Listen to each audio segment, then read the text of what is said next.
지난주 37장 앞부분 했는데 오늘 37장 뒷부분 12절부터 36절까지 말씀 같이 저랑 여러분 교독하시겠습니다. 제가 먼저 12절, 여러분들이 13절 읽으시겠습니다.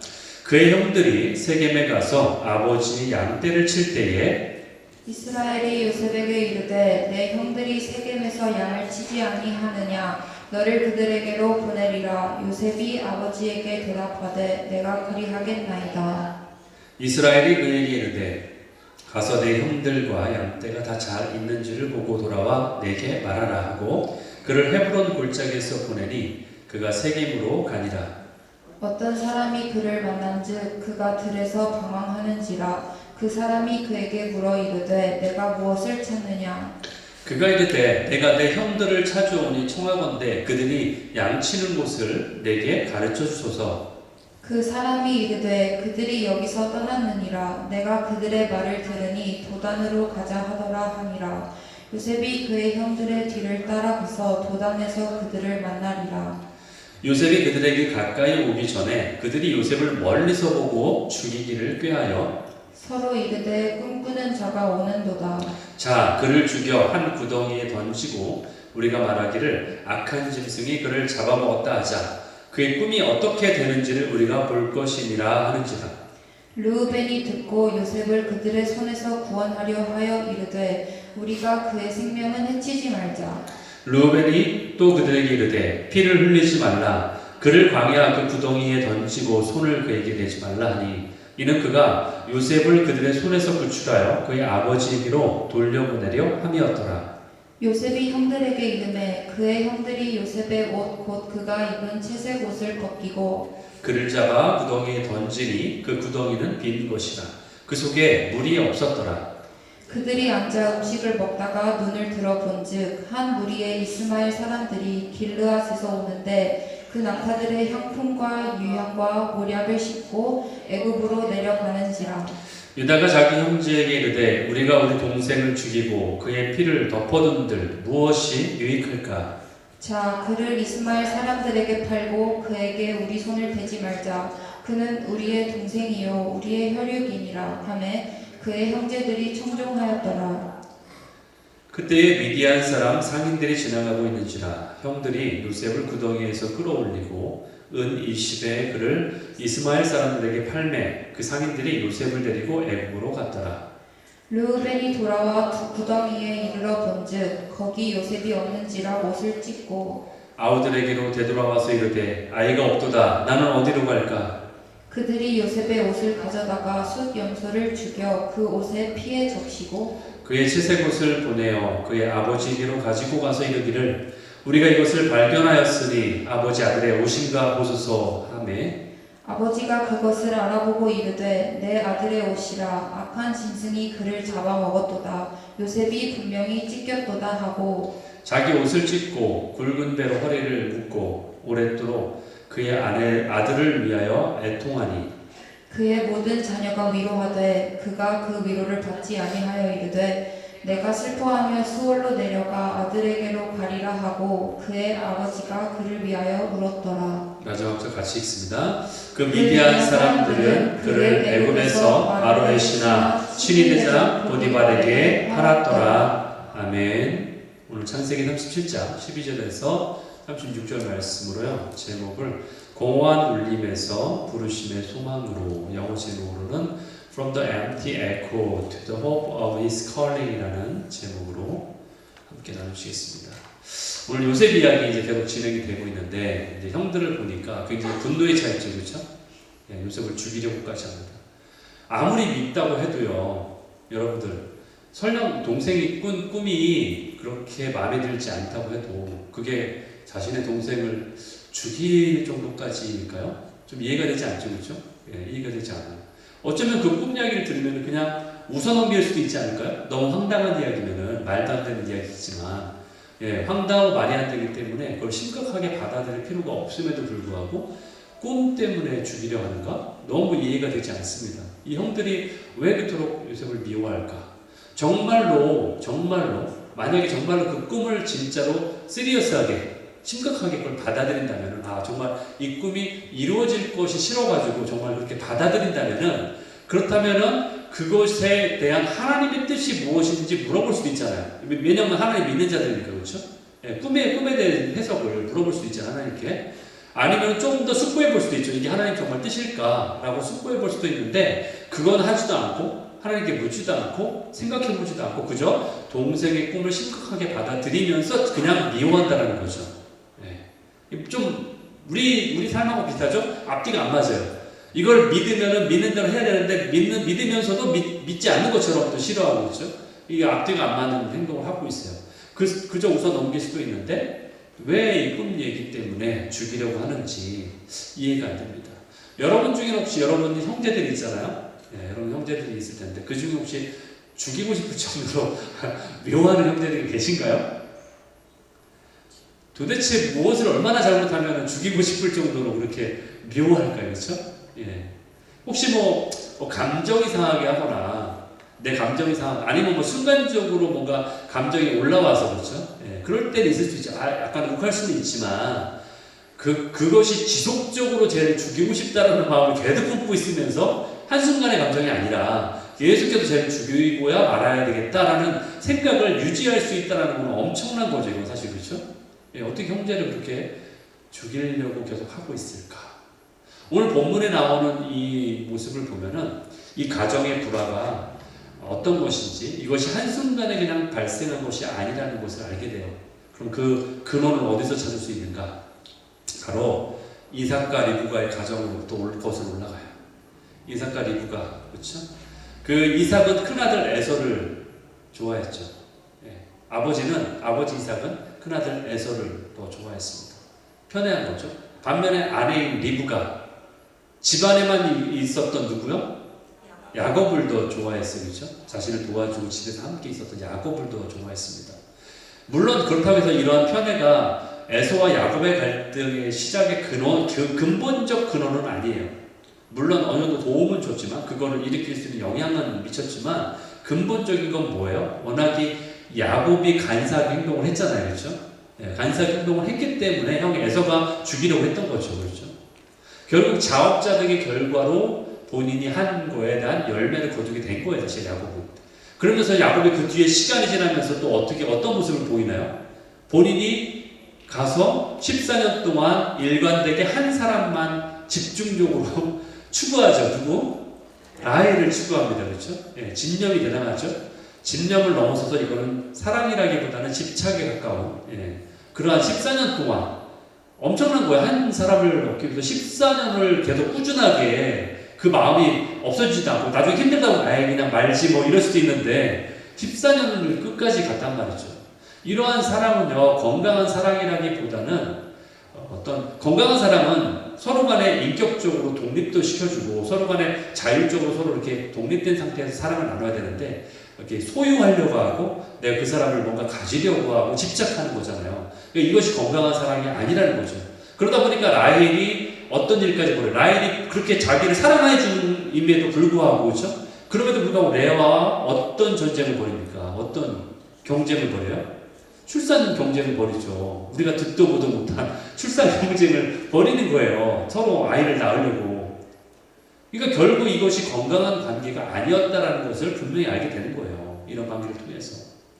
결국 그래서 야곱은요, 자신에게 뭔가가 꽂히면, 자기 눈에 뭔가 들어오면, 그게 사람이든, 그게 물건이든 간에 가지고야 마는, 그것을 끝까지 소유하고야 마는 그런 집착을 보여줬다는 거죠. 그것이 결국 그런 안 좋은 영향력을 가정 안에 끼치게 됐다는 거예요. 여러분, 라헬도요, 부인이 4명이죠? 라헬과 레아와 실바와 빌하, 종들까지 해서 4명. 이 4명 중에서 유일하게 야곱의 사랑을 받은 사람이잖아요. 라헬만 좋아했으니까 야곱이. 그럼에도 불구하고 그렇게 행복한 삶을 살 게 아니라는 거예요. 라헬도. 예. 라헬도 그러다 보니까 자신에 대한 그 집착과 사랑 때문에 그토록 그 사랑을, 진정한 사랑을 얻으려고 언니 레아와 함께 출산 경쟁을 계속 그 가운데 휘말리면서 그 안에 계속 있었다는 거죠. 그러니까 또한 어때요? 레아는 당연하겠죠. 라헬만 바라보는 야곱을 보면서 레아는 얼마나 더 고통스러웠을까요?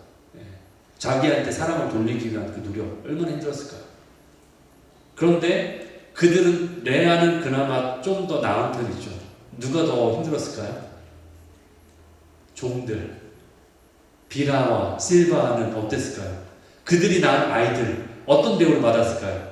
야곱은 전혀 신경 쓰지 않죠.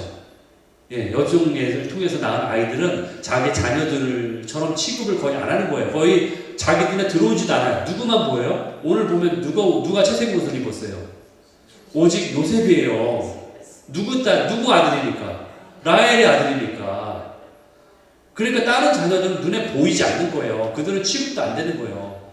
셋째 순도 안 들어가죠, 그렇죠?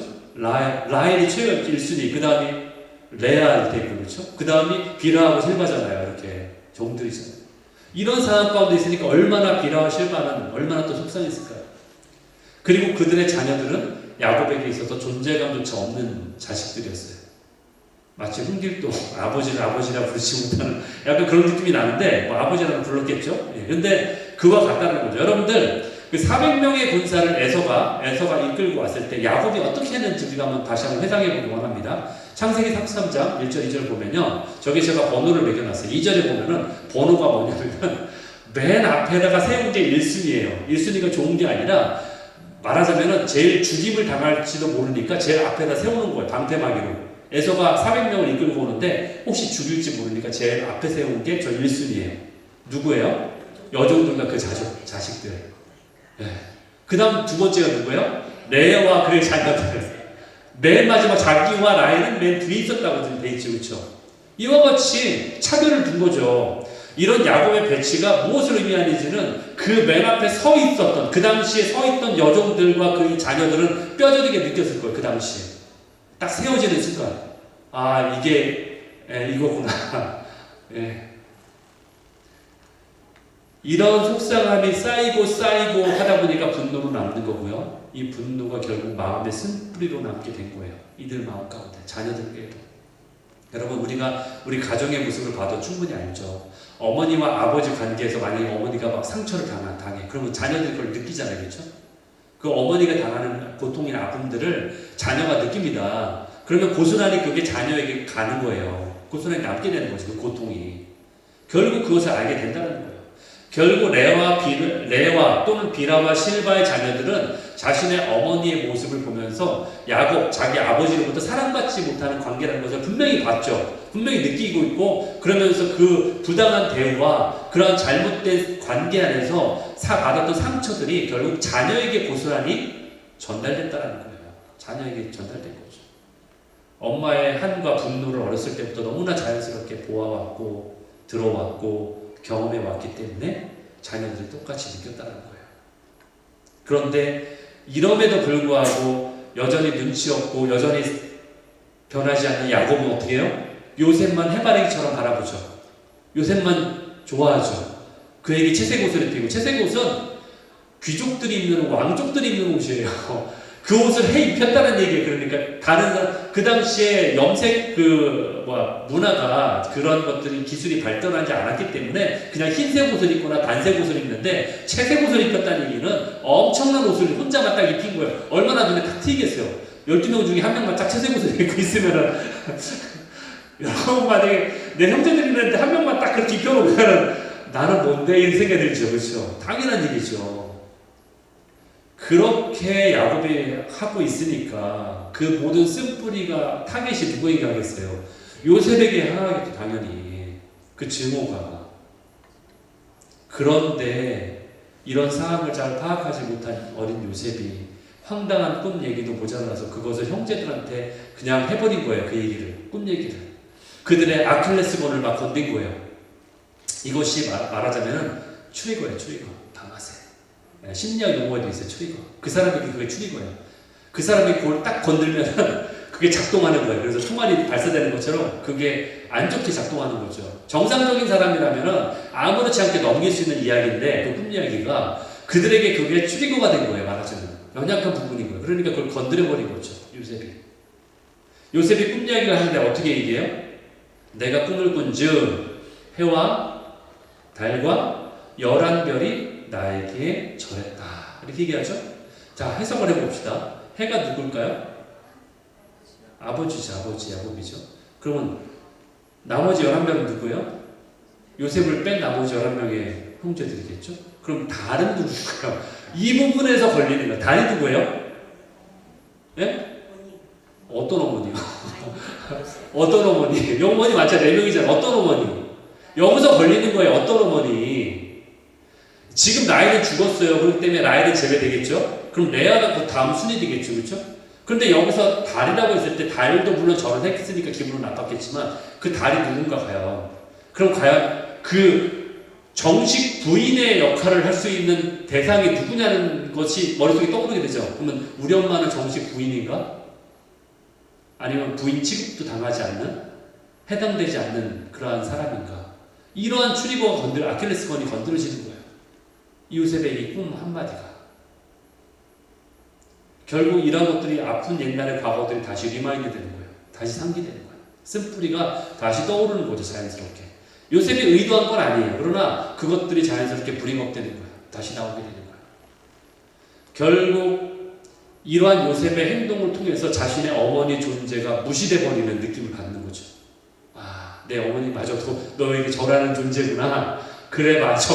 그동안 야곱 아버지에게도 취급당하지 제대로 존재 자체가 대우도 받지 못했는데 너마저도 그렇게 우리 어머니를 무시한단 말이야. 이런 자연스럽게 그런 결과를 생각하게 만드는 거죠. 그게 추리고가 된 거예요. 알았잖아요. 여러분, 가정은요, 하나님의 축복이 전달되는 통로로 사용되는 게 맞죠, 그렇죠? 가정은 그런 통로로 사용하세요. 시편 133편에 보면은 이런 말씀이 있죠. 보라, 형제가 연합하여 동거하며 어찌 그리 선하고 아름다운지. 우리 형제란 말은 물론 여기서 우리가 이 말을 많이 사용할 때 주로 공동체를 많이 얘기하면서 썼잖아요. 그러니까 우리 형제들 얘기하겠지만 실제 형제잖아요, 그렇죠?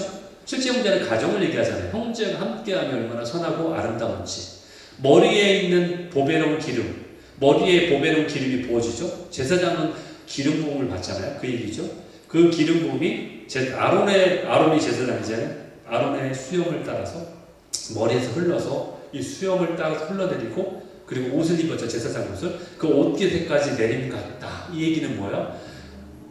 하나님이 허락하신 가정에 있는 제사장의 역할은 아버지 머리에 부어진 것이 흘러내려서 그 밑에 있는 자녀들에게까지 흘러내리는 것과 같다라는 비유를 하는 거예요. 그게 하나님의 질서라는 것을 말해주고 있는 거예요. 영적인 질서는 그렇다는 거죠. 그러니까 권위주의는 잘못된 거지만 하나님 안의 질서의 권위는 분명히 있다는 것을 분명히 강조하는 거예요. 그러면서 3절에 보니까 헐몬의 이슬이 시온의 산들에 내린 것 같다. 헐몬이 어디예요? 이스라엘에서 가장 높은 산이에요. 헐몬산. 백두산보다 높아요. 여기가. 이스라엘에 있어요. 그게 바로 갈릴리 호수 위쪽에 있어요. 그래서 거기서부터 흘러내린 산이 갈릴리 호수를 바다를 이루고 그 바다가 요단강을 이루어서 사해까지 가죠. 그렇죠? 여러분 배웠죠? 그렇죠? 그게 최고 높은 지역, 즉 어떤 영적인 흐름이 그와 같이 우리에게 전달되는 통로로 사용하신다라는 비유를 지금 들고 있는 거예요. 예. 이와 같이 영적인 유산이 부모들을 통해서 자녀들에게 전수된다는 것은 참으로 맞는 얘기예요. 그렇죠? 질서니까 맞는 얘기예요. 그런데 그와 동시에 부모에게 있는 아픔도 고스란히 자녀에게 그대로 전가된다는 것도 맞는 얘기예요. 지금 그것을 보고 있잖아요. 그렇죠? 예. 그 자녀들이 레아의 자녀들과 비라와 실바의 자녀들에게 전수되어 고스란히 그들에게 전개된 그들의 아픔들이 전해진 모습의 결과를 지금 보고 있잖아요. 여러분들, 우리 자녀들은요, 부모님의 연약한 모습을 보면서 이렇게 생각하죠. 아, 나는 저렇게 살지 않을 거야. 우리 부모님의 연약한 모습을 보잖아요. 뭐, 평생을 같이 살았는데, 보이죠, 당연히. 아, 나는 우리 부모님처럼 안 살 거야. 저렇게 안 살 거야. 나는 저런 결혼생활 안 할 거야. 나는 저렇게 경제생활 안 할 거야. 나는 저런 식으로 자녀를 키우지 않을 거야. 난 저렇게 아버지처럼 술 많이 먹지 않을 거야. 난 저렇게 자녀들에게 저렇게 강하게 억압적으로 키우지 않을 거야. 뭐 별 생각 다 있겠죠? 그런데 여러분, 나는 저렇게 살지 않을 거야라고 다짐하지만 정작 본인이 가정을 이루면요, 나도 동일하게 살고 있는 나의 모습을 보게 되는 거 보고 있지 않습니까, 여러분? 여러분 모습 보면 그게 나오지 않나요? 놀라죠, 그렇죠? 그게 바로 무섭다라는 거예요. 이러한 영적 유산도 전수가 되지만 이렇게 대물림되는 악한 영향력도 굉장히 우리에게 전달된다는 것이 엄중하다는 것을 우리가 깨닫게 되는 거예요. 이거는 객관적인 사실이죠. 우리가 부인할 수 없는, 싫어도. 그렇죠? 야곱의 삶을 보면은 그가 참으로 약삭빠르고 자신의 이익을 위해 살았다고 하지만 그래도 야곱은요, 최소한 야곱은 지킬 건 지켰어요. 뭘 지켰냐? 뭐 폭력을 쓰지 않았죠. 말을 하고 장깨를 부렸지만 폭력을 쓰지 않았어요. 약탈까지 빼앗지는 남의 걸로 강제로 빼앗지는 않았어요. 강탈하진 않았어요. 그리고 살인도 죽이지도 않았어요. 그런데 그의 아들들은 어떻게 했어요? 아들들은 달랐죠. 지난주에 봤잖아요. 지난주에 우리가 디나의 사건 때 봤잖아요. 그의 세겜의 사람들을 물론 그들이 보복한 행위지만 디나한테 행동에 대한 그보다 더한 행동을 한 거예요. 사실은 죽이는 것까지는 아니죠. 죽이는 것까지 그리고 약탈하는 것까지 서슴지 않았던 것을 보게 된다는 거예요. 결국 아들들은 이 야곱이 가졌던 기본적인 어떤 사기치고 거짓말하는 것을 장착을 했어요. 기본적으로 세팅이 딱 돼 있는데 그 이상을 넘어갔다는 거예요. 약탈과 살인은 망설이지 않는다는 거죠. 그런데 오늘 본문에서 보니까 자녀들이 아버지 야곱을 속이는 장면이 나오죠. 그렇죠? 왜? 어떤 장면이에요? 요셉이 죽었습니다라고 지금 거짓말하잖아요. 요셉이 죽었다고. 그런데 그 요셉이 죽었다는 말을 듣게 되는 아버지의 심정이 어떨지 한번 생각해 보셨나요?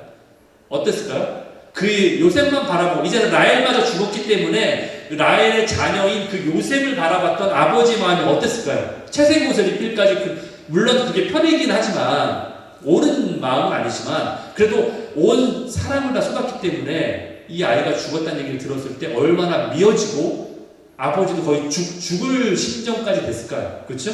근데 그것을 바라보면서 전혀 게으르지 않았다는 거예요. 아들들이 그 나머지 자녀들이 그랬다는 거예요. 얼마나 악해요. 이건 마치 자신들이 그동안 아버지를 통해서 겪었던 아픔을 다시 아버지에게 되돌려주는 듯한 느낌을 받아요. 저는. 보복하는 것처럼 보여요. 그래 우리에게 힘들었으니까 아버지도 한번 당해봐. 이런 아픔 한번 당해봐. 이런 것처럼 보인다는 거죠. 여러분 요셉을 바라보는 형제들의 눈에는 살기가 있었어요. 이제 요셉을 죽이려고 합니다. 이런 요셉을 잘 대해줬을 리가 없어요. 베냐민은 아주 늦게 태어났잖아요. 물론 지금 베냐민이 있지만 베냐민이 늦게 태어났기 때문에 요셉은요 베냐민이 늦게 태어났기 때문에 그동안에 막내였을 거라는 거죠. 그렇죠? 오랫동안 막내 역할을 했을 거예요. 그렇죠? 그런데 막내라면 어때요? 여러분들 막내를 보면 어때요? 여러분들이 막내일 수도 있지만 여러분이 막내를 바라보면은 무조건 이해받고 용서해주고 사랑스러우니까 이렇게 해주잖아요. 그렇죠? 근데 이런 막내 동생이 꿈을 꿨다는데 그게 무슨 죽일 이유가 돼가지고 그 말을 듣고서 트리거가 돼가지고 얘를 죽이려고 난리가 지금 났다는 거죠. 아무리 배다른 아이라 할지라도 자기 형제라 할지라도 그렇죠. 그만큼 악하다라는 거예요. 형들이 지금. 여러분 요셉의 지금 나이가 17살이에요. 물론 적은 나이는 아닌데 그렇다면 그 형들은 또 몇 살이냐는 거죠. 그 형들은 20대 중반 이후에 훨씬 뒤쪽이에요. 그러니까 훨씬 나이 차이가 많이 나죠 지금.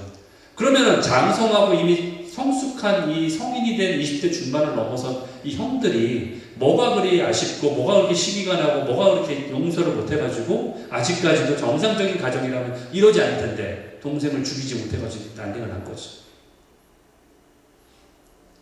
야곱의 이러한 편애가 얼마나 심했으면 그 반대로 얘기하면 이렇게 얘기할 수도 있죠. 해석할 수 있죠. 얼마나 야곱의 편애가 그동안 심했으면 요셉이 하는 말이나 행동 하나하나가 난 네가 하는 행동 하나하나가 마음에 안 들어. 요셉을 바라보면서 그런 식으로 바라봤을 거 아니에요. 눈의 가시처럼. 그러니까 이 야곱의 가정은요 정상적인 가정의 모습은 아니라는 거예요. 굉장히 뭔가 건강한 가정의 모습이 아니라는 거죠. 심지어 형제 간의 살인까지도 저지르는 것을 쉽게 말할 수 있고 쉽게 생각할 수 있는, 그렇죠? 자칫하면 진짜 죽일 뻔했어요. 그런 상황까지 말할 수 있는 분위기라는 거예요. 결국 하나님을 믿는 믿음의 가정 계보에서 보여지는 이들이 믿음의 가정이잖아요. 하나님을 믿는 자들이잖아요. 그런데 이런 믿음의 가정에서 보여질 수 있는 가장 악한 샘플을 지금 보고 계시는 거예요, 여러분들은. 성경은 이런 걸 다 우리에게 낱낱이 보여주고 있어요. 좋은 것만 보여주지 않아요. 성경은 우리에게 이런 것만 뭐 예수님 믿음이 축복만 받아 이런 것만 보여주고 있지 않습니다, 여러분. 실제적인 얘기를 우리에게 보여주고 있는 거예요. 실제 우리가 살아가는 모습이 이러지 않습니까? 실제로 형제간에 이런 아픔이 있고 이런 고통 가운데 내가 진짜 죽이고 싶은 마음이 들 수도 있고 뭐 그게 뭐 오래 가진 않지만 실제적인 모습이에요, 사실은. 그러면서 하나님께서 요셉을 살리시긴 했지만 형제들이 뭐라고 오늘 말하느냐, 비아냥거리는 말을 하죠. 이래도 그 꿈이 한번 이루어지는지 보자. 한번 보자. 우리가 너를 이렇게까지 팔아버리고 이렇게 했는데도 네 꿈이 과연 이루어지는지 한번 두고 보자. 네, 보자. 이렇게 장담하잖아요. 안 이루어질 거야. 이 얘기죠, 이 얘기는. 네. 꿈을 말살하겠다는 거야. 네가 가진 그 꿈을 내가 짓밟아버리겠다는 거야. 너는 그 꿈을 가지고서 나는 걸 못 이루도록 내가 만들겠다라고 지금 말하고 있는 악한 모습을 보이고 있는 거죠. 여러분, 이러한 비극의 원인이 바로 그 야곱의 편애 때문에 생긴 거죠. 야곱의 집착, 이것 때문에 생긴 거예요. 야곱이 행한 건강하지 않았던 라헬에 대한 편애가 자녀들에게도 똑같이 행했던 그 편애가 그 원인이 되었다는 거예요. 여러분, 그렇다면 과연 이러한 편애, 여기서는 야곱에게는 편애나 이런 집착이라고 볼 수 있는데 우리 삶에도 이런 비슷한 것들이 있잖아요. 우리 삶에도 우리가 가진 편애가 있을 수 있고요. 우리가 가지고 있는 어떤 고정관념이 있을 수 있고요. 우리가 가진 어떤 편견이 있을 수 있고요. 우리가 가진 어떤 선입관이 있을 수 있잖아요. 그럼 우리가 가지고 있는 이런 연약함들을 그럼 과연 우리가 어떻게 해결할 거냐는 거죠. 우리는 야곱만 바라보면서 손가락질할 것이 아니라 그렇다면 똑같은 우리는 어떻게 할 거냐는 거죠. 이게 우리의 질문이 돼야 되지 않을까요? 야곱만 보면서 손가락질하는 건 누가 못하나요? 그렇죠? 요즘 세상에 하는 정의운동이 그렇잖아요. 못하는 사람만 손가락질하죠? 자기는 그렇게 안 하면서. 그렇죠? 그게 세상이 말하는 정의운동의 한계예요. 손가락질만 하죠. 네, 자기는 안 그렇다고 얘기하면서. 착각이지만. 우리가 아무리 수없이 교육을 받고 수없이 훈련도 막 했죠. 그동안 교회에서 하기도 하고 도덕관념을 배우기도 하고 도덕 시간에 윤리 시간에 배우기도 하고 뭐 이런다고 고쳐졌나요, 여러분들? 여러분 윤리 시간 윤리 책 한번 떴다고 여러분 윤리에서 나는 이제 뭐 그렇게 살아가고 있는 거죠. 그렇지 않잖아요, 우리. 예. 이러한 편애, 이러한 편견, 이러한 갈등, 이런 것들이 없는 사회를 그럼 과연 우리가 어떻게 만들 수 있냐는 거죠. 그렇다면 이게 숙제죠, 우리에게. 여러분, 인류 역사 가운데 이것에 대한 많은 시도들이 있었어요. 많은 트라이가 있었어요. 대통령을 바꾸면 될 줄 알았어요, 그렇죠? 여당을 바꾸면 될 줄 알았어요, 우리는. 그러면 정의가 될 줄 알아요. 우리는 정치 체제를 바꾸면 될 줄 알아요. 우리는 사회 운동을 펼치면 될 걸로 생각을 해요. 우리는 교육 수준이 올라가면 될 거야. 좀만 더 배우고, 더 가르쳐. 이 사람들 더 교육 수준을 올려놓으면은 이들이 잘 알아서 할 거야. 경제적 여유가 생기면 될 것 같아. 그래, 내가 지금은 쪼달려서 힘드니까 내가 이런, 악한 모습들이 나에게 나오는 건데, 내가 조금만 편해져봐. 그럼 나는 잘할 수 있어. 조금만 편해봐. 난 교회 가서도 여유롭게 사람들 대할 수 있어. 조금만 돈이 더 많으면은 난 여유롭게 할 수 있어. 어떤 경제적 여유가 있으면 될 줄 알았어요. 아니면 과학이 더 발달하면, 그래, 내가 지금 과학이 발달하지 않아서 그러는데, 인터넷이 더 발달하거나, 컴퓨터가 더 발달하거나, AI가 더 발달하면은, 우리가 더 잘할 수 있어. 문명이 발달하면 더 그럴 줄 알았어요. 그러나, 이 많은 시도들이 다 실패로 돌아가고 있어요. 알잖아요. 그 애는 실패로 돌아가고 있다는 거. 결국 우리가 나아진 것이 없어요, 그냥. 혜택만 더 있을 뿐이고, 좀 더 나아 보일 뿐이지, 실제 우리의 마음의 모습은 그대로라는 거죠. 이러한 사실을 보면서 우리가 철저하게 깨닫는 게 뭐예요? 우리가 할 수 없다는 거예요. 내가 할 수 없다는 거예요. 인간이 해보려고 했는데 안 된다는 거예요. 이것을 깨닫는 게 중요하다는 거예요. 우리가 할 수 없다. 우리가 할 수 없다. 물론 혼의 수준에서는요, 우리가 어느 정도 효력이 있긴 해요. 실제로 이것을 이룰 수 있는 것은 영의 영역까지 가야지만 해결이 돼요. 실제적으로 이것을 해결하려면. 그러나 혼의 영역에서는 어느 정도는 효과가 있지만 완전한 해결은 이룰 수 없다는 거예요. 아무리 우리가 보이는 것을 바꿔도 소용이 없어요. 우리 마음이 바뀌지 않기 때문에. 보이는 것을 바꿔도 소용이 없다는 거예요. 우리 마음이 바뀌어도 소용이 없어요. 왜? 우리의 마음도 영원한 것이 아니기 때문에. 그러므로 최종적으로 우리의 영이 바뀌어야 돼요. 그래야지만 이 모든 것의 해결점이 있다는 거예요. 여러분이 생각하는 유토피아, 유토피아 예전에 보면 막 선전에도 많이 나왔어요. 유토피아를 이룹시다. 뭐 이러면서 막 그게 옛날 금성 선전이었는지 LG인지 몰라요. 어떤 유토피아 하면서 막 그걸 내세우면서 막 그것만 이루면 유토피아가 될 것처럼. 여러분, 그런 우리가 생각하는 유토피아는요 절대 하나님 나라가 아닙니다. 그 우리가 생각하는 천국은 그런 유토피아가 아니에요. 내가 하고 싶은 거 다 아는 게 유토피아가 아니에요. 그게 천국이 아닙니다. 왜냐하면 그 유토피아의 기준은요 바로 우리의 연약한 생각과 가치관의 기준이 되기 때문에 그래요. 그게 기준이기 때문에 그게 흔들려 버립니다. 그렇기 때문에 절대적인 게 아니기 때문에 그것은 온전하게 될 수 없어요. 유토피아가 아닌 거예요, 사실은. 그런데 너무나 많은 크리스찬들이 육신의 노력을 통해서 또는 어떤 고행을 통해서 또는 내가 하는 어떤 사역의 업적을 통해서 이것을 해결할 수 있다라고 착각을 해요. 그래서 열심히 막 노력해요. 내 힘을 해보려고 내가 막 해보려고 열심히 노력해요. 그러나 그것은 하나님 나라의 본질이 아니라는 거예요. 하나님 나라의 본질은 뭐예요? 하나님이 행하시는 거예요.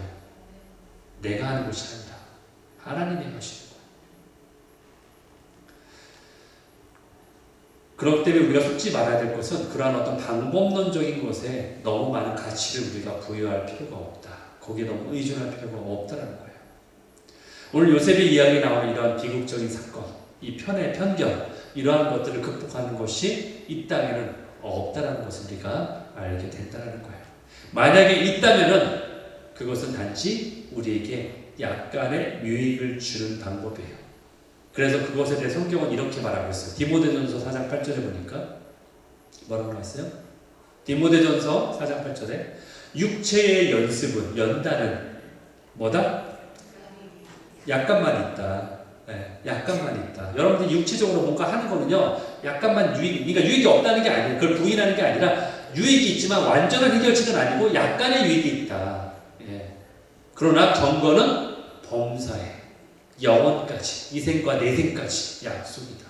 영이 우리가 해결이 돼야지 이것이 해결되는 거지, 우리가 육체적으로 뭔가 해보려고 하는 것은 약간의 유익은 있을 수 있지만, 출발점은 될 수 있지만, 그것이 온전한 해결책은 아니다라는 것을 분명히 알아야 된다는 거예요. 정말로 중요한 것은 그렇기 때문에 하나님의 하나님의 은혜가 중요해요, 우리에게. 내가 그것을 할 수 없다는 걸 알기 때문에 은혜가 내게 필요한 거예요. 그 은혜를 가지고 시작을 해야 되는 거예요. 우리가 너무 오랫동안 그동안 세상에 속아왔어요. 세상의 어떤 지식체계를 가지고 우리가 해결할 줄 알았어요. 세상의 어떤 교리체계를 가지고 해결할 줄 알았어요. 또는 어떤 인간적인 노력을 가지고 우리가 그것을 해결할 줄 알았어요. 어떤 규칙을 지키면, 어떤 율법적인 규칙을 지키면은 그것들을 통해서 우리가 그래 좀 더 나은 사람이 되고 좀 더 변할 줄 알았어요. 그러나 그것이 아니라는 거죠. 갈라디아서 6장 7절 8절에 보니까 너희 스스로 속지 말아라 얘기하고 있죠. 그렇죠? 너희 스스로 속이지 말아라. 내 자신을 거기에 속지 말아라. 그렇죠? 육체를 위하여 심는 거는 육체를 거둘 뿐이에요. 썩어질 육체를 거둘 뿐이에요. 우리가 육신적으로 하는 그런 행위들은 결국은 거기에만 국한되는 거예요. 이 땅에만 국한되는 거예요. 그러나 성령을 위하여 심는 자는 영을 위해서 거둘 수 있는 거예요. 영원한 것을 거둘 수 있는 거예요. 그것을 우리가 알아야 된다는 거예요. 여러분, 우리는요, 부모님의 연약한 모습을 통해서 또는 그게 교회 리더든 어떤 리더가 됐던 리더들의 연약한 모습을 통해서 또는 내 주위에 있는 다른 사람을 통해서 편견이나 편애나 이런 것들을 배워왔어요. 우리 스스로도 학습을 한 거예요. 그러면서 뭐라고 얘기해요? 저들도 저렇게 하는데 나도 할 수 있어. 이 얘기죠. 그렇죠? 우리 자녀들이 하는 핑계거리 중에 하나잖아요. 두 가지 항상 하는 얘기였어요. 두 가지. 이건 정확하게 우리 아이들이 맨날 정확히 이 얘기는 꼭 해요. 두 가지 빼먹는 게 뭔지 아세요? It's not fair. 이걸 항상 하죠? 두 번째 뭐예요? 형도 하는데 동생도 하는데 왜 나는 안 돼요? 이 얘기 두 가지는 꼭 얘기해요. 그렇죠? 네. 이런 걸 우리가 배워왔단 말이에요. 부모님을 통해서 또는 리더를 통해서 다른 사람을 통해서 이걸 학습되어 온 거예요. 저들도 저렇게 하는데 편애 저렇게 고집스럽게 하는 거 다 남들도 다 하는데 왜 나만 하지 말라는 거예요. 주님 왜 그러는 거예요? 그렇기 때문에 우리는 어떻게 보면요, 여러분이 피해자가 아니에요. 여러분이 피해자만 해당되는 게 아닙니다. 피해자이면서 우리는 가해자예요. 그걸 알아야 돼요. 여러분, 교회에서 상처난 사람들 보면 다 항상 나는 피해만 입은 사람들 얘기해요. 나도 상대방에게 피해를 준 거예요. 나도 가해자예요. 여러분, 그걸 아셔야 돼요. 나는 온전히 피해자다. 이런 사람 없습니다. 어떤 교회 보니까 다른 보니까 목사님이 막 상처받았대. 그렇다고 해서 그 목사님이 온전히 피해자냐? 아니죠. 그분도 성도에게 상처를 줬을 수 있어요. 반대로 목사님 상처를 받아요. 그러면 온전히 그 사람이 완전한 피해자나? 아닙니다. 가해자도 될 수 있습니다. 상호간에 받는 거야. 주고받는 거예요. 이러한 사회 갈등이나 아픔의 원인이 바로 여기 있는 거예요. 야곱의 가정에서도 아픔의 원인이 바로 여기에 있었어요. 이 세상 역사에서 이러한 불합리한 정의를, 부정의를 이러한 해결할 수 있는 근본적인 길은 없습니다. 그렇기 때문에 우리의 소망을 주님께 두어야 돼요. 주님만이 해결할 수 있어요. 제가 말하는 것이 여러분에게 피상적으로 들릴 수 있어요. 주님만 해결할 수 있다. 그러면 주님이 보이지도 않는데 주님만 해결하면 도대체 뭐를 기준으로 가야 됩니까? 라고 여러분이 순간적으로 알 수 있지만 제가 그것을 어떤 센텐스로 어떤 문장으로 단 한 번에 여러분을 마음을 시원하게 될 수 있는 해결책을 딱 제시할 수는 없어요. 여러분이 이것은 알아가셔야 되는 거예요. 주님이 해결할 수 있다는 얘기는 여러분의 신앙 안에서 체득되는 거지, 제가 이것을 한 문장으로 지식을 얻듯이 제가 여러분에게 속 시원하게 이겁니다, 주님으로부터 해결되는 것이 이겁니다라고 말씀드려서 여러분을 설득시킬 수는 없습니다. 그러나 분명히 여러분이 믿음 있는 자라면 이 말의 뜻을 알 거예요. 제가 말하는 뜻이 무엇인지.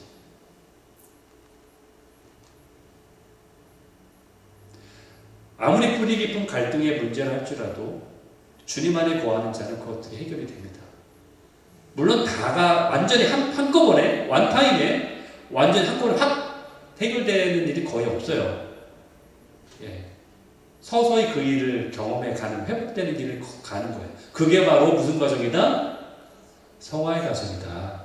예.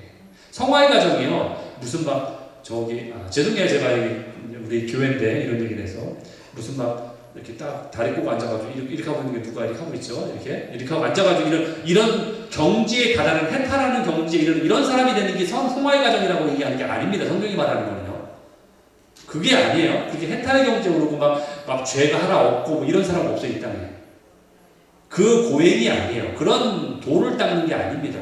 결국 주님의 나라에 있는 자는요, 출발점이 뭐냐면 내가 죄인이니까 이곳에 있는 거예요, 여러분이. 밖에 있는 사람들은요, 죄인이 아니라서 안 오는 거예요, 여기에. 죄인이라고 인정하는 사람만 여기에 오는 거예요. 그러니까 예수님 뭐라고 얘기했어요? 첫 마디가 뭐예요? 회개하라. 회개하라고 하잖아요. 그거는 세상 사람들이 받아들이지 않으면 이 예수님을 믿지 못하는 거예요. 회개하라 먼저 얘기하잖아요. 천국이 가까이 왔다. 천국이 뭐야? 하나님 나라죠. 하나님 나라에 가까이 왔다. 회개하라. 우리의 기독교의 출발은요, 내가 죄인임을 인정하는 것부터 시작을 하는 거예요. 만약에 내가 죄인임이 인정 안 되면요, 그거는 뭐예요? 나는 죄인이 아니라고 교만죄니까 그 사람은 벌써 원죄가 해결되지 않는 거예요. 왜? 나를 위해 십자가에 돌아가신 그분을 받아들이지 않는 거기 때문에, 예수님 믿지 않고도 결단코 천국에 갈 수 없는데, 나로 말미암지 않아 하나님께 올 자가 없다고 했는데, 그 자체를 부정해버리면 나는 죄인이 아니라는 얘기는요, 그거는 예수를 믿지 않는다는 얘기예요. 굉장히 간단한 원리인데 이것이 우리가 착각하기 쉽다는 얘기예요. 크리스찬들은요, 죄인에서 출발하는 거예요. 여긴 다 죄인들이 앉아있는 거 믿으십니까? 예, 너무 해맑게 여러분 인정하시나요? 나는 죄인이라고 해맑게 인정하세요, 지금? 예, 맞아요. 근데 맞아요. 그게 맞아요. 나는 죄인이에요. 죄인이기 때문에 그것이 나에게 은혜가 되는 거예요. 왜? 죄인이니까 내가 받을 수 없는 걸 받으니까, 구원을 받으니까 그게 은혜죠. 내가 당연하게 받는 건 은혜가 아니라니까요? 그건 삭시지. 내가 한 거에 대한 대가로 받는데 그게 왜 은혜예요? 그건 삭시지. 내가 일한 만큼, 번 만큼 내가 받는 건 삭시죠. 그렇죠? 여러분의 개념을 정확히 하셔야 돼요. 결국 하나님 안에서만이 우리 뿌리 깊은 갈등이나 이런 것이 해결될 수 있습니다. 이것을 아셔야 돼요. 이것이 진리예요. 이것이 진리예요. 내 안에 하나님의 사랑이 충만하게 부어질 때, 그게 뭐라고요? 예, 아니요. 내 안에 하나님의 사랑이 충만하게 부어질 때, 그것이 우리 교회가 추구하는 첫째 계명, 첫 계명, 그렇죠? 첫 계명이잖아요. 주 너의 하나님을 너의 마음 정성 다하여, 그렇죠? 사랑하는 것, 힘을 다하여. 그게 바로 계명을 지킨다는 게 아니라, 규칙을 지키라는 게 아니라, 종교 행위를 강요하는, 하나님한테 뭐 섬기고 봉사하고 이걸 강요한다는 게 아니라 하나님 안에서 만나서 그분과의 관계 안에 깊어져라, 내 안에 거하라. 그걸 얘기하는 거예요, 첫 계명이. 그러니까 하나님 사랑을 깨닫게 되는 거죠. 그 사랑이 부어지는 거죠, 그 첫 번째 사랑. 그래서 그걸 강조한 거예요. 여러분에게 여러분을 못 살게 굴고 막 종처럼 부리기 위해 하나님 걸 강조한 게 아니라 여러분이 하나님의 사랑을 제일 먼저 깨달아야 될 게 바로 너다, 너 자신이다. 다른 사람이 아니라. 그게 첫 계명이에요. 하나님의 사랑을 부어지면은 내 안에 그 사랑이 차고 어떻게 돼요? 나중에는 넘치게 되죠. 그릇에서 컵에서 넘치듯이 넘치게 되면 그게 옆으로 흐르잖아요. 그러면은 그 머리에 기름 흐름이 흘러서 다른 사람에게 가듯이, 자녀에게 가듯이 흘러서 이웃에게 가는 게 둘째 계명이죠. 그래서 첫째 계명, 둘째 계명이라는 순서를 정해놓은 거예요. 그게 경험될 때에 둘째 계명이 해결되는 거지. 첫째 계명도 해결 안 되면서 사람이 사람도 모르면서 가서 무조건 네 힘으로 네가 돈을 들이건 뭐 어떻게 하든 강제로 하건 이웃을 사랑하는 본을 보여라. 겉모습으로 그렇게 할 수 있지만 내 안에 사랑이 없는데 어떻게 그게 가능해요? 그게 첫째 계명과 둘째 계명의 그 원리라니까요. 그게. 제가 누누이 몇 번을 말씀드립니까? 제가 설교 시간에. 제가 그 얘기 계속 하는 거예요. 그래서 우리 교회가 추구하는 게 바로 첫째 계명을 첫 자리에 놓는 것. 하나님의 사랑을 내가 먼저 경험해서 그 안에 자라가는 것. 이게 바로 우리의 필요잖아요. 그렇죠. 내 안에 행복이 있을 때에 사랑을 줄 수 있어요. 내가 경험해보지 못한 사랑은 줄 수도 없어요, 여러분. 내가 경험 못했는데 어떻게 사랑을 표현하나요? 저는 그걸 어떻게 느꼈냐면 제 자녀를 키우면서 느꼈어요. 제 아내랑 제가 있는데 저하고 아내하고의 가정은요 다른 분위기의 가정이었어요. 저는 부모님이 뭐 저희 부모님이 이 설교 보시겠지만 매주마다 보세요. 그 부모님이 그 교육자 집안이시기 때문에 선생님이셨기 때문에 약간은 좀 이렇게 약간 엄한 좀 이렇게 엄한 표현보다는 조금 더 좀 좋은 표현이 없을까요? 어쨌든 보시니까 좀 더 이렇게 엄한 그런 가정이 전 자랐습니다. 그래서 어쨌든 엄했어요. 어쨌든 그런 가정이 자랐고 저희 아내는 사업가 장인어른이 사업가셔가지고 굉장히 자유로운 분위기였어요. 제가 딱 봐도 아는 게 저희 집이 저랑 아내랑 중학교 때부터 같은 교회 출신이고 같은 아파트 같은 동에 살았어요. 같은 빌딩. 제가 1층 거기가 6층 살았어요. 그래서 제가 자주 놀러가서 알아요. 그 가정의 분위기를. 제가 많이 놀러가서 중학교 때부터 천영도 잘 알고 천안도 잘 알고 그래서 딴 얘기를 했는데 어쨌든 다른 가정이 자랐기 때문에 그 가정의 분위기가 다르잖아요. 그러니까 자녀를 교육하는 방식도 다른 걸 내가 느끼는 거죠. 그걸 제가 커서 본 게 아니라 어렸을 때 가서 보니까 알잖아요. 제가. 그러니까 저는 은근히 뭐 저희 부모님한테 살짝은 죄송한 얘기지만 그쪽 분위기가 더 좋은 거예요. 더 밝은 거야. 그쪽 분위기가 자유롭게 막 자녀를 키우는데 강압적이지 않으면서도 이렇게 그렇다고 뭐 자녀들이 잘 못된 잘 다른 쪽으로 가는 것도 아니고 잘 자라고 건강하게 자라는 걸 보면서 이 분위기가 좀 더 나은 것 같아. 나는 그렇게 보게 되는 거죠. 그러면서 저희가 이제 결혼해서 어떻게 결혼해서 자녀를 낳았잖아요. 근데 자녀를 대하는 태도가 저랑 아내랑 다른 거야. 그러니까 저하고 아내하고의 그 기준치가 다른 거예요. 저는 요만큼까지 잘못하면 저는 요걸 넘어가면 혼내지만 아내는 이게 더 높은 거야. 이렇게 더 참아주는 거예요. 그러면서 어떻게 저렇게 할 수 있지? 저게 왜 참을 수 있지? 저걸 왜 혼내진 않지? 그럼 저는 그래도 혼내야지. 여기서 혼내야지 애들이 말을 듣지. 그래야 잘할 수 있지. 너희를 위해서 혼내는 거야. 근데 아내를 통해서 계속 경험하면서 느끼는 거는 어느 순간에 보니까 내가 내 고집과 내 감정이 더 들어갔다는 걸 느끼는 거예요. 자녀를 혼낼 때 단순히 그 팩트만 가지고 아이를 훈육하는 게 아니라 그동안 내가 그렇게 받았던 나의 경험과 나의 그런 걸 통해서 투사를 하는 거죠. 말하자면 그런 걸 통해서 아이들이 그대로 적용하고 있는 나의 모습을 보는 거예요. 그러면서 또 아내는 보니까 굉장히 자녀들에게 사랑한다 이런 얘기를 막 너무 표현을 너무 잘하는 거야. 근데 저는 마음은 있는데 남자니까 더 그렇기도 하지만 잘 못하는 거예요. 사랑한다고 해서 왜 나는 잘 못하지? 근데 어느 순간 또 아버지 학교를 제가 한 거예요. 아버지 학교 아시죠, 여러분들? 아버지 학교라는 게 있어요. 어머니 학교도 있지만 아버지 학교 처음 시작했는데 모르겠어요. 그게 원누리교회 처음 시작했는지 모르지만 어쨌든 아버지 학교라는 게 있어요. 거기 가서 이제 하면서 제가 이제 옛날에 어떤 저의 자라났던 그 상황들을 이렇게 되짚어 보면서 근데 실제는 그렇지 않았을 것 같긴 한데 제 기억상으로는 아버지가 저한테 아들아 너를 사랑한다라는 얘기를 들어본 적이 없는 것 같은 거예요. 내가 널 사랑해 이런 얘기를. 여러분 충분히 이해되시죠? 지금도 뭐 그렇긴 하겠지만 옛날에는 아버지들 세대가 어땠어요? 사랑해가 뭐예요? 그냥 한 대 팍 때리면 아마 이렇게 자라는 세대 아닙니까? 그러니까 사랑이라는 얘기를 하는 거는 굉장히 여성스럽고 굉장히 뜨겁고 굉장히 낯설고 그 가부장적인 그 분위기 안에서 아들한테 사랑해 뭐 이런 얘기 한다는 거는 도저히 상상도 할 수 없는 그런 분위기 아니에요? 그러니까 그런 생각을 하다 보니까 아버지한테 사랑한다는 얘기를 들은 게 없는 것 같아요. 그래서 제가 아버지한테 그때 편지를 쓰게 시켰어요. 그래서 제가 그 얘기를 그대로 썼어요. 아버지한테 직접 보냈어요. 아버지 저는 생각해보니까 제가 자라면서 아버지에게 사랑한다는 말을 한 번도 들은 적이 없는 것 같은데 이게 왜 이럴까요? 그리고 직접 보냈어요. 편지를. 보셨어요. 직접. 그리고 굉장히 난처해 하셨어요.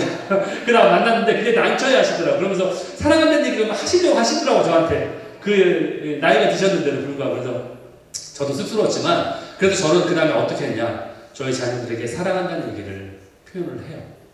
의도적으로라도. 근데 그게 의도적으로 하니까 나중에는 자연스럽게 되더라고요. 근데 그걸 통해서 제가 알 수 있는 게 뭐냐면 내가 하나님의 사랑을 그것도 마찬가지로 똑같은 것 같아. 하나님의 사랑을 경험한 게 없으니까 그 사랑을 표현을 못하는 거예요. 표현 방법을 몰라요. 똑같아요. 자녀에게도 똑같아요. 내가 그렇게 사랑을 안 받아봤으면요. 그 사랑을 표현하는 방식을 모르는 거예요. 그렇기 때문에 하나님 사랑도 똑같아요. 하나님 사랑을 만약에 그런 나에게 여유를 가지고 참아줬던 것을 경험을 못하면요. 나도 못 참아주는 거죠. 그 상황에 왔을 때. 그런 경우 괜찮아. 실수해도 괜찮아. 못 참아주는 거죠. 여러분 만약에 실수를 못 참아주잖아요. 그럼 자녀가 어떻게 된 줄 아세요? 움츠리게 돼요. 그러면 시도를 안 하게 돼요. 그러면 더 내성적이 돼요. 저 같은 성격이 약간 그런 게 있어요. 제가 과감하게 시도를 안 해요. 근데 아내는요, 과감하게 시도를 해요. 왜? 과감하게 시도를 실수했어도 부모가 참아줬던 게 있었기 때문에 그거에 대한 안정성을 가지고 있어요. 이렇게 해도 내가 실수해도, 이렇게 해서 접시를 깨도, 이렇게 해도 화분을 깨도 부모님이 나를 화를 내지 않고 그래, 그럴 수 있어. 그래, 괜찮아. 참아줬던 걸 경험하는 거죠. 그게 사랑인 거잖아요, 사실은. 그러니까 만약에 실수했을 때, 이 자식이 그거 실수해? 내가 그렇게까지 얘기했었는데, 그러면은 움츠리죠. 그다음부터는 이거 차라리 건들지 말자. 그냥 차라리 건들지 않는 게 낫겠다. 이거는. 네, 이렇게 움츠러드는 거죠. 그러니까 사람의 어떤 가능성이 제한되는 거예요. 그런 것들이 하나님의 사랑도 마찬가지예요. 하나님이 이렇게까지 실수했는데 나를 사랑하셨어? 그러면 그래. 그 사랑을 통해서 저 사람에게도 내가 그 사랑을 여유를 줄 수 있는 건데 하나님이 막 옹졸하고 당신의 마음이 어떤 사람이라 발란tim에 나오잖아요. 굳은 사람이라 이렇게 생각하면요 하나님은 그렇게 착각하고 그렇게 오해하고 왜곡하면은 똑같이 둘째 계명과 똑같이 표현이 되는 거예요. 다른 사람이 똑같이 그렇게 하는 거예요. 똑같은 거예요, 여러분.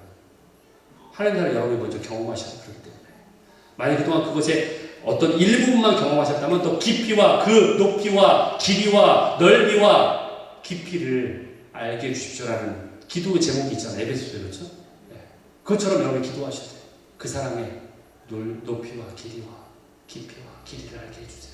얼마나 높은지 얼마나 깊은지 나를 향한 그 사랑이 무엇인지를 더 깨닫게 하세요. 그게 다윗의 기도였어요. 그분의 아름다움을 악망하게 해주세요. 그게 아름다움이라는 게 뭐 그냥 뻔질한 아름다움 이런 거 얘기하는 게 아니에요. 무슨 미술관 갔어요? 아름다움을 악망하게? 미술관에서 아름다움 보기 위해서 이런 얘기 아니에요. 그분의 사랑이 어떤지를 나에게 체험하게 해주세요. 그 얘기예요. 그 얘기가. 세상은 여전히 그대로이고 사람도 여전히 그대로인데 내가 하나님의 사랑으로 행복해지면요. 그래서 세상이 아름답게 보이고 내가 사랑할 수 있는 거예요. 변하지 않지만. 그러니까 사람들한테 자꾸 다른 사람을 변하라고 하는 게 아니라 내가 변한다는 게 그 얘기예요. 내가 변할 수밖에 없죠. 하나님의 사랑을 경험하니까. 자꾸 그러면서 우리는 나는 안 변하면서 나는 그 사랑을 옹졸하면서도 다른 사람은 자꾸 네가 변해야지. 그러니까 내가 이렇게 화가 나지. 네가 변하니까 내가 이렇게 반응하는 거지. 이렇게 얘기하는 거예요, 우리가. 첫째 계명을 중요하게 생각해요. 그 사랑을 우리가 먼저 깨달아야 돼요. 이렇게 우리는 너무나 오랫동안 울리는 꽹과리처럼 살아왔어요. 울리는 꽹과리가 뭐예요? 사랑이 없으면 아무 소용이 없다, 그렇죠? 예, 울리는 꽹과리는 소리만 거대한 거예요. 소리만. 제가 오늘 제목이 그거잖아요. empty echo라고 했잖아요. 공허한 울림. 울리는 꽹과리예요. 겉으로 그럴싸해요. 뭔가 막 있어 보여요. 울리, 뭐 꽹과리 막 울리면 그래, 소리도 크고 대단하다. 목소리 큰 사람, 대단하다. 뭔가 있어 보여요. 근데 빈 거예요. 아무것도 없어요. 공허해요. nothing. 우리는 너무나 스스로 속아왔어요. 내 안에 사랑이 없으면 아무 소용이 없어요. 울리는 꽹과리 밖에 안 돼요. 그럴 때는 우리가 주님의 사랑 안에 자라는 것이 분명히 필요해요. 그러기 위해서는 우리는 각자의 부르심을 인정해야 돼요. 각자 주님이 부르신 부르심이 있어요. 여러분, 각자를 향한 부르심이 있다니까요. 여러분, 집사라고 다 똑같은 집사가 아닙니다. 제가 지금 직분을 위해서 죄송한데, 제가 직분을 뭐 어떤 다른 식으로 표현한 게 아니라, 그러니까 말하자면 이거예요. 그러니까 우리가 똑같이 교회에 나왔다고 해서, 똑같은 교회 안에 있다고 해서, 각자의 부르심이 똑같은 게 아니에요. 달라요, 여러분. 어떤 사람은요, 배품의 은사가 있고, 어떤 사람은 전도의 은사가 있고, 다 달라요, 부르심이. 그러니까 여러분의 부르심이 뭔지를 알아야 돼요. 그게 꼭 어떤 기능적인 것만 얘기하는 건 아니에요. 나는 찬양을 잘하니까, 난 내 부르심은, 맞아요. 그 찬양의 부르심이 있지만, 그게 꼭 기능적인 것만 가지고서 그 사람은 부르심이 있고, 그러면 다른 사람은 찬양 못하면 기능적으로 나는 뭔가 기능을 수행하지 못하니까 나는 부르심이 없나? 이게 아니란 얘기죠. 그 기준이 아니란 얘기예요. 주님이 주신 부르심이 각자 있는 거예요, 여러분. 그렇기 때문에 그 부르심을 알기 위해서는 주님 안에 머물러야 돼요. 주님 안에 머물러야 돼요. 그리고요, 그 부르심도 태어날 때부터 운명적으로 딱 주어지고 마는 게 아니에요. 그게 바뀔 수 있어요. 그걸 어디서 할 수 있냐? 마태복음 25장 23절 보세요. 뭐라고 말했어요? 내가 적은 일에 충성하였음에, 적은 일에 충성했다는 건 뭐예요? 이 사람은 2달란트 받은 자예요. 5달란트 받은 자가 아니란 얘기예요. 그렇죠? 네가 적은 일에 충성하였음에, 네 부르심이 2달란트인데, 뭐 액수에 얘기해서 죄송하죠. 어쨌든 2달란트인데 그게 너의 부르심인데, 네가 적은 거에 충성하였으면 내가 어떻게 했나? 더 많은 것을 너에게 그 다음에 맡길 것. 확장되고 있잖아요, 지금. 부르심이 더 커지고 있잖아요, 그렇죠? 그러니까 여러분의 부르심이 계속 커질 수 있다는 얘기예요. 더 확장될 수 있다는 얘기죠. 그러니까 운명론적인 게 아니란 얘기예요, 여러분들. 나는 이렇게 태어났기 때문에 지지도 못 나가지고 이렇게 살다가 죽을래, 이게 아니란 얘기예요. 그것을 우리가 알아야 된다는 거예요. 결국 주님이 우리에게 그 부르심을 분명히 확인한다는 거죠. 그러면서 여러분에게 분명한 대가 지불을 요구하세요. 대가 지불을 어떻게 알 수 있어요? 저기 나오잖아요. 충성된 종이라고 나오잖아요. 그렇죠? 충성됐다. 뭔가 대가를 지불한 거예요, 이 사람은. 그렇죠? 그냥 가만히 있는 게 아니죠. 내가 뭔가 충성되게 한 거잖아요. 충성되게 한 대가 지불이 있었다는 것을 알 수 있죠, 이걸 통해서. 여러분, 그렇기 때문에 우리는 이러한 부르심의 차이를 이해해야 돼요. 내 안의 부르심도 이해해야 되고, 다른 사람의 부르심이 뭔지도 이해해야 돼요. 여러분, 본문에서 제가 좀 오늘 말이 많아져가지고 좀 길어졌는데, 간단히 좀 마지막으로 맞출게요. 본문의 형들이 요셉을 죽이려고 하면서 뭐라고 합니까? 네 꿈이 이루어지나 한번 보자, 그렇죠? 그렇죠? 예. 꿈을 이루어지나 보자. 망가뜨리겠다는 거예요. 내가 너를 철저하게 망가뜨릴 거야. 네 꿈을, 말도 안 되는 그 꿈을 못 이루게 할 거야. 얘기하죠. 그런데 그 꿈이 어떻게 돼요? 여러분 결과 알잖아요. 성경 결과를. 이루어지죠.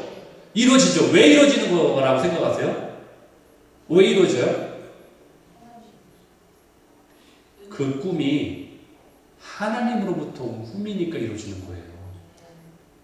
내가 생각한 꿈이 아니라 하나님으로부터 온 꿈이기 때문에 하나님의 열심히 이루시는 거예요. 그거를 내가 이룬 게 아니라.